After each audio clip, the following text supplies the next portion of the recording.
Messi যেভাবে বিদায় নিলেন এর চেয়ে সুন্দর বিদায় আর হতেই পারে না। আর্জেন্টিনার মাটিতে শেষ ম্যাচে জোড়া গোল করলেন, দলকে জেতালেন ৩-০ গোলে। তবে জয় ছাপিয়ে সবকিছু হয়ে উঠেছে মেসিময়। গোটা ক্যারিয়ার জুড়ে মেসি নিঃস্বার্থভাবে অ্যাসিস্ট করেছেন। সহজ গোলের সুযোগ থাকা সত্ত্বেও সতীর্থদের দিকে বল বাড়িয়েছেন। শেষ বেলাতে হলো উল্টোটা, সতীর্থরাই সহজ গোলের সুযোগ ভুলে মেসির দিকে বাড়িয়েছে একের পর এক বল। কে না চায় ইতিহাসের অংশ হয়ে থাকতে? ৩৯ মিনিটে আলভারেজ চাইলেই গোল করতে পারতেন। এমন পজিশন থেকে বিশ্বের যে কোনো প্লেয়ারই গোল মুখে শট নিতেন, কিন্তু বাপাশে তো দাঁড়িয়ে আছে বিশেষ কেউ, তাই বলটা পাঠালেন মেসির দিকেই। স্বভাবসুলভ চিপের মাধ্যমে মেসি বাকি কাজটা করেন। মেসির দ্বিতীয় গোলটা আরো স্পেশাল। ম্যাচের তখন ৮০ মিনিট। ডি পলের লম্বা পাসটা ডি বক্সের ভিতর রিসিভ করলেন আলমাদা। বাদিকে দাঁড়িয়ে আছেন মেসি, ভেনেজুয়েলার চারজন ডিফেন্ডার দিয়ে তিনি ঘেরা। তবুও আলমাদা বলটা মেসির দিকেই বাড়ালেন। মেসি গোল করলেন। আলভারেজ আলমাদারা প্রমাণ করলেন মেসির মতো সেরা না হোক, কিছুটা নিঃস্বার্থ তারা হতে পেরেছেন। ২০০৭ সালের ১৮ এপ্রিল, আজ থেকে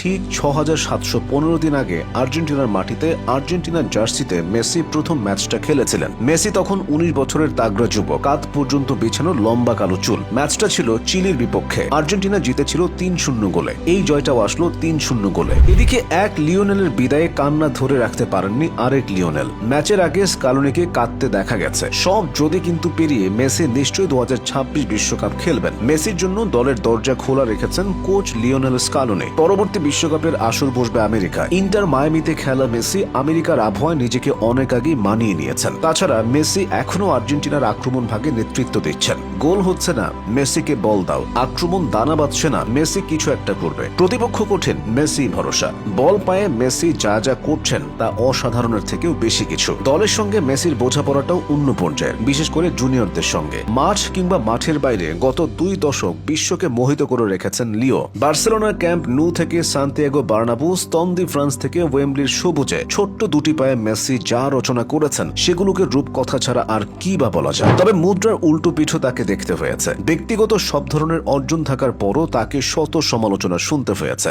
দীর্ঘ ২৮টি বছর আর্জেন্টিনা ভক্তরা দুঃখের সাগরে নিমজ্জিত ছিল। পরপর ৩টা মেজর টুর্নামেন্টের ফাইনালে হেরে অবসরের সিদ্ধান্ত নিয়ে ফেলেছিলেন তিনি, কিন্তু পরাজিত হয়ে চলে যাওয়ার জন্য তার জন্ম হয়নি। মেসি ফিরে এলেন যেভাবে আর কেউ ফিরতে পারেনি। ট্রফি খরায় আটকে থাকা একটা দলকে সব ধরনের ট্রফি জিতিয়েছেন তিনি। ভাঙনের দ্বার প্রান্তে পৌঁছানো আর্জেন্টিনাকে এক সুতোয় গেঁথে যেন রণাঙ্গনে নেমেছিলেন। শুরুটা হয়েছিল চির প্রতিদ্বন্দ্বী ব্রাজিলকে হারিয়ে। ৫ বারের বিশ্ব চ্যাম্পিয়নদেরকে পরাজিত করে কোপার শিরোপা জেতার পর আর্জেন্টিনার আত্মবিশ্বাস বাড়তে শুরু করে। এরপর ফিনালিসিমা এবং বিশ্বকাপ, কোনো কিছুই আর বাদ যায়নি। যে কোপা আমেরিকার কাছে গিয়ে পরপর ২ বার ফিরে আসতে হয়েছে, সেই কোপার স্বাদ তিনি পরপর ২ বার পেয়েছেন। দলীয় অর্জনের পাশাপাশি তিনি ফুটবলের ব্যক্তিগত সর্বোচ্চ অর্জন ব্যালন ডিওর জিতেছেন ৮ বার, যেখানে তার ধারে কাছেও নেই অন্য কেউ। ক্যারিয়ারের শুরুতে বার্সেলোনার রাইট উইঙ্গার হিসেবে খেলতেন মেসি। মেসিকে আরও জায়গা করে দিতে ২০০৯-১০ সালের দিকে বার্সেলোনার তৎকালীন কোচ পেপ গার্দিওলা একটা ঝুঁকি নিলেন। প্রজন্মের অন্যতম সেরা ২ সেন্ট্রাল ফরওয়ার্ড সামুয়েল ইতো ও জলাতান ইব্রাহিমোভিচকে বেঁচে দিলেন। মেসিকে নিয়ে আসলেন